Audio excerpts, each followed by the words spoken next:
इचलकरंजी येथील गावभाग पोलीस ठाण्यात दाखल झालेल्या अल्पवयीन मुलगी बेपत्ता प्रकरणात महत्त्वपूर्ण निकाल समोर आला आहे. फिर्यादी यांनी आपल्या मुलगी बेपत्ता झाल्याची तक्रार दाखल केली होती. तपासादरम्यान संशयित वसीम सय्यद हा संबंधित मुलीसोबत विवाह केल्याचे सांगत पोलीस ठाण्यात हजर झाला. मुलीचे वय 17वे वर्ष असल्याची माहिती असूनही आरोपीने तिचे अपहरण करून विवाहासाठी बनावट कागदपत्रे तयार केल्याचा आरोप होता. या प्रकरणी गावभाग पोलीस ठाण्यात भारतीय दंडविधान संहितेतील विविध कलमांअंतर्गत गुन्हा दाखल करण्यात आला होता. पोलिसांनी आरोपीला अटक केली, तसेच पीडितेला शासकीय तेजस्विनी महिला वसतिगृह कोल्हापूर येथे ठेवण्यात आले.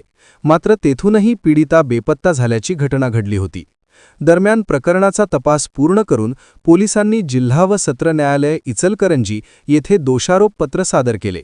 सुनावणी दरम्यान पीडितेच्या वयासंदर्भात शंका निर्माण झाल्याने सिव्हिल सर्जनमार्फत बोन एज टेस्ट करण्यात आली. या तपासणीत पीडितेचे वय 18 ते 20 वर्षे दरम्यान असल्याचे निष्पन्न झाले.